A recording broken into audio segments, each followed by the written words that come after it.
الحمد لله رب العالمين والصلاة والسلام على سيد الأنبياء والمرسلين أما بعد فأعوذ بالله من الشيطان الرجيم بسم الله الرحمن الرحيم الصلاة والسلام عليك يا رسول الله وعلى آلك وأصحابك يا حبيب الله۔ ایک سیاہ فام یعنی کالا غلام، اس کا انتقال ہو گیا تو صحابہ کرام علیہم رضوان نے راتوں رات اس کو دفنا دیا۔ نبی پاک صلی اللہ علیہ وسلم نے جب اس کو دیکھا نہیں کہ وہ نظر نہیں آ رہا تو اس کے بارے میں پوچھا کہ وہ کہاں ہے، تو کہا اس کا انتقال ہو گیا، تو ہم نے اس کو دفنا دیا رات میں۔ تو نبی پاک صلی اللہ علیہ وسلم نے فرمایا کہ تم نے مجھے اطلاع کیوں نہیں دی؟ پھر آپ صلی اللہ علیہ وسلم اس کی قبر پر آئے اور اس کی قبر پر آ کر آپ نے جنازہ پڑھا، اس کی نماز ادا کی۔ اس کو یہ انعام کس بنیاد پہ ملا تھا کہ نبی پاک صلی اللہ علیہ وسلم اس کی قبر پہ آتے ہیں، اس کا نماز جنازہ پڑھتے ہیں اور اس کی قبر کو منور فرما دیتے ہیں۔ تو وجہ یہ تھی، بخاری شریف کے اندر اس کا واقعہ لکھا، ابتدا میں بیان کیا کہ مسجد کے اندر یہ غلام، یا ایک روایت کے اندر ایک باندی تھی جو ایک چھوٹا سا خیمہ اس کا تھا، کمرہ تھا، حجرہ، اس میں رہتی یا رہتا تھا اور مسجد کی صفائی کرتا تھا، مسجد کی صفائی کرتا تھا، اس کو صاف ستھرا رکھتا تھا۔ اس کو انعام یہ ملا کہ نبی پاک صلی اللہ علیہ وسلم اس کی قبر پہ آ کے اس کی نماز جنازہ ادا فرمائے۔ تو یہ اللہ پاک کو نہایت محبوب عمل ہے۔ نبی پاک صلی اللہ علیہ وسلم نے فرمایا کہ یہ جو اخراج القمامہ، مسجد سے جو یہ کوڑے کنکر اور اس طرح کے تنکے وغیرہ ہوتے ہیں، مٹی وغیرہ، یہ صاف کر کے نکال دی جائے تو قیامت کے دن حور عین جو حور ہوگی جنت کی، اس کے لیے مہر بن جائیں گے۔ یہ نبی پاک صلی اللہ علیہ وسلم اس کی فضیلت کو بیان فرمایا کہ مجھے میری امت کے ثواب دکھائے گئے، نیکیاں دکھائی گئی، تو میں نے یہاں تک نیکی دیکھی، یہ مجھے دکھائی گئی کہ ایک آدمی مسجد سے کنکر تک، مسجد سے تنکا بھی نکال دیتا ہے تو اس کا جو ثواب ہے وہ بھی مجھے دکھایا گیا۔ تو مسجد کے بارے میں حدیث پاک میں فرمایا کہ من الف المسجد الفہ اللہ، جو مسجد سے محبت کرتا ہے اللہ پاک اس سے محبت فرماتا ہے۔ یعنی اللہ پاک کی محبت اس بندے کو حاصل ہوتی ہے کہ جس کو مسجد سے محبت ہوتی ہے۔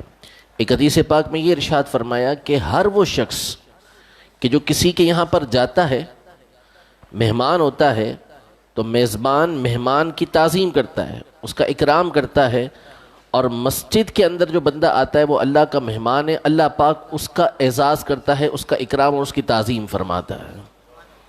ایک روایت میں فرمایا کہ اہل آسمان کو دنیا کے اندر مسجدیں اسی طرح چمکتی ہوئی نظر آتی ہیں جس طرح زمین والوں کو آسمان پر ستارے چمکتے ہوئے نظر آتے ہیں۔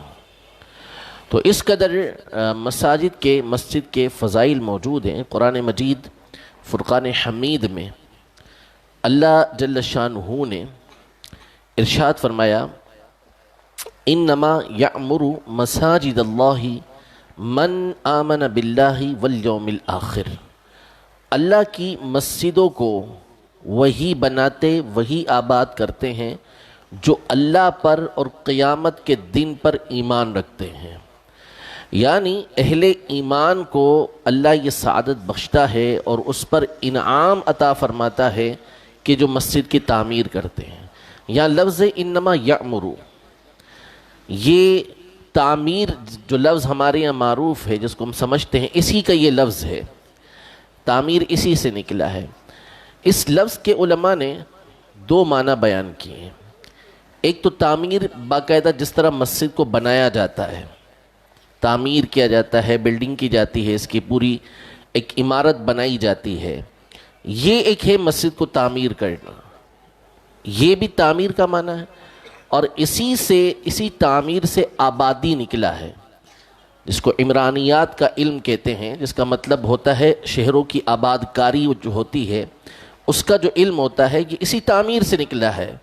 تو اس کا ایک معنی یہ بیان کیا گیا ہے کہ مساجد کو آباد کرنا، جس طرح مسجد بنانا یہ اہل ایمان کا کام ہے، اسی طرح جو مسجد کو آباد کرتا ہے یہ بھی اہل ایمان کا کام ہے۔ ایک حدیث پاک میں فرمایا کہ جس کو دیکھو کہ اس کا مسجد کے اندر آنا جانا ہے، مسجد کا لحاظ رکھتا ہے، تو فرمایا اس کے ایمان کی گواہی دو، اس کے ایمان کی گواہی دو، کہ یہ اہل ایمان کا کام ہے کہ وہ مسجد کو آباد کرتے ہیں۔ مسجد کو آباد کرنا کیا ہے؟ مسجد کو آباد کرنے کا مطلب ہے کہ اس میں 5 وقتہ نماز با جماعت ادا کی جائے۔ یہ فرض ہے مسلمانوں کے اوپر کہ جب وہ مسجد بنائیں گے، اول تو نبی پاک صلی اللہ علیہ وسلم نے اس بات کا حکم دیا کہ اپنے اپنے محلوں کے اندر، آپ کا جو محلہ ہوتا ہے اس کے اندر مسجد بناؤ اور اس کو ستھرا رکھو اور اس کو خوشبودار رکھو۔ یہ نبی پاک صلی اللہ علیہ وسلم کا حکم ہے کہ محلوں کے اندر مسجد بناؤ، اور ساتھ ہی ساتھ یہ ارشاد فرمایا کہ اس کو ستھرا بھی رکھو، پاکیزہ بھی رکھو، اور اس کو خوشبودار بھی رکھو، یہ ارشاد فرمایا۔ دوسرا یہ کہ جب مسجدیں بنا دی گئیں تو مسجد بنانے کے بعد اہل ایمان پر یہ لازم ہے کہ وہ اس مسجد کو آباد رکھیں گے۔ اگر آباد نہیں رکھتے تو وہ گناہگار ہوں گے۔ یعنی ایسا نہیں مثال کے طور پر مسجد کے قریب دوسری مسجد موجود ہے تو اب ایک مسجد کو آباد کر کے سارے اس مسجد کو ویران کر دیں، یہ گناہ کی بات ہے، بلکہ اس مسجد کو بھی آباد رکھنا یہ بندے کے اوپر لازم ہے، اہل ایمان کے اوپر لازم ہے، اہل محلہ پر لازم ہے کہ اس مسجد کو بھی آباد رکھیں گے۔ ایسا نہیں ہو سکتا کہ کسی مسجد کو ویران کر دیں۔ ویران کر دینا یہ اہل ایمان کا، مسلمانوں کا کام نہیں ہے۔ تو 5 وقتہ نماز مسجد کے اندر ادا کرنا، یہ مسجد کو آباد کرنا ہے۔ پھر اس کے علاوہ علماء نے اور بہت ساری صورتیں لکھی کہ مسجد کو آباد کرنے کا ایک معنی یہ ہے کہ مسجد کے اندر آ کے علم حاصل کرتا رہے، قرآن پڑھتا رہے، اعتکاف کرتا رہے، مسجد کو ہر اس بری بات سے بچائے کہ جس سے بچانے کا حکم ہے۔ مسجد اللہ کا گھر ہے، اللہ گھر سے پاک ہے، اس کا کوئی گھر نہیں، لیکن مسجد کا مطلب کیا ہے کہ مسجد ایک ایسی جگہ ہے جہاں اللہ پاک کی خاص رحمتیں نازل ہوتی ہیں۔ حدیث پاک میں فرمایا کہ احب البلاد الی اللہ المساجد، اللہ کے نزدیک سب سے پیاری جو زمینیں ہیں وہ مسجد کی زمینیں ہیں، سب سے زیادہ پیاری زمینیں مسجد کی زمینیں ہیں۔ یعنی اس مقام پر اللہ پاک کی خاص رحمتیں نازل ہوتی ہیں، اس جگہ پر اللہ پاک کی خاص رحمتیں نازل ہوتی ہیں کہ جو مسجد کے اندر ہوتا ہے۔ اب اس میں جہاں اس کو ستھرا رکھنے کا، پاکیزہ رکھنے کا حکم ہے، ساتھ ہی ساتھ حدیث پاک میں فرمایا کہ مسجد کو آوازیں بلند کرنے سے بچاؤ۔ یعنی مسجد کے اندر جھگڑا کرنا اور آپس میں جب گفتگو ہو تو اس کے اندر آواز کو بلند کرنا، چیخ چیخ کر بولنا، اس سے منع کیا گیا حدیث پاک کے اندر۔ تو ہمارے یہاں جس کی گھر کے اندر کوئی نہیں سنتا تو وہ بیچارہ آ کے مسجد کے اندر وہ بھی چلا رہا ہوتا ہے، جس کی اپنی گھر کے اندر نہیں چلتی اس کی کوشش یہ ہوتی ہے کہ مسجد کے اندر آ کے چلائے اور چلائے بھی اور ساتھ میں چلائے بھی، یہ ان کا طریقہ کار ہوتا ہے۔ تو نبی پاک صلی اللہ علیہ وسلم نے مسجد میں بلند آواز سے گفتگو کرنے سے منع فرمایا، بلا ضرورت شرعی، اجازت شرعی، دنیاوی گفتگو سے مسجد کے اندر منع فرمایا۔ ایک روایت کے اندر فرمایا کہ قرب قیامت کے اندر، قیامت کے وقت ایسا وقت آئے گا قیامت سے پہلے کہ لوگ مسجدوں میں بیٹھ کر دنیا کی باتیں کریں گے، ان کو اللہ سے کوئی تعلق نہیں، ان کو اللہ سے کوئی تعلق نہیں کہ مسجد کے اندر بیٹھ کر وہ دنیا کی گفتگو کرے۔ آج معمول ہے ہمارا، نماز ہو رہی ہے، نماز سے فارغ ہو کے موبائل کان پہ لگا کے کاروبار کی باتیں شروع کر دیتے ہیں۔ یعنی اتنا ان کے پاس موقع نہیں کہ تھوڑا سا صبر کر لیں اور اپنی دعا وغیرہ پوری کر کے مسجد کے باہر جا کے گفتگو کر لیں۔ یہیں کان پہ موبائل لگایا،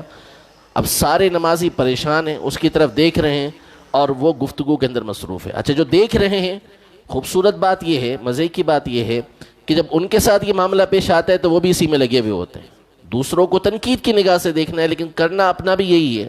تو مسجد کے اندر بلا ضرورت شرعی، بلا اجازت شرعی دنیاوی گفتگو کرنے سے منع کیا، کہ انتہائی ضروری کام ہو جاتا ہے تو اس میں بندے کو اس بات کی اجازت دی گئی۔ تو مسجد کے آداب کو ملحوظ رکھنا، مسجد کو ستھرا رکھنا، مسجد کو پاکیزہ رکھنا، مسجد میں آتے جاتے رہنا، یہ ساری کی ساری چیزیں مسجد کو آباد کرنے سے تعلق رکھتی ہیں۔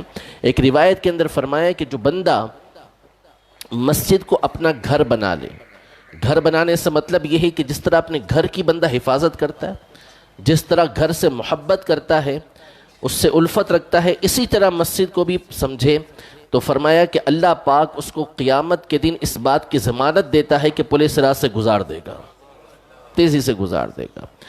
تو اللہ پاک ہم سب کو مسجد کی تعمیر کی توفیق عطا فرمائے، اس کو آباد کرنے کی اللہ پاک توفیق عطا فرمائے، اور محبت مسجد اللہ پاک ہمیں عطا فرمائے۔ قیامت میں عرش کا سایہ آپ بھی جانتے ہیں کہ ایک اس شخص کو ملے گا کہ قلبہ معلق بالمساجد، جس کا دل مسجد کے اندر اٹکا ہوا ہو، مسجد کے اندر لٹکا ہوا ہو، اٹکا ہوا ہو، تو ایسے بندے کو قیامت کے دن عرش کا سایہ ملے گا۔ اس کو بتمنا ہو کہ جلدی سے موقع ملے اور میں دوبارہ مسجد کے اندر پہنچ جاؤں، تو اللہ پاک ایسے کو عرش کا سایہ عطا فرمائے گا۔ رب العزت جل وعلا ہم سب کو مسجد کو آباد کرنے کی توفیق عطا فرمائے، آمین۔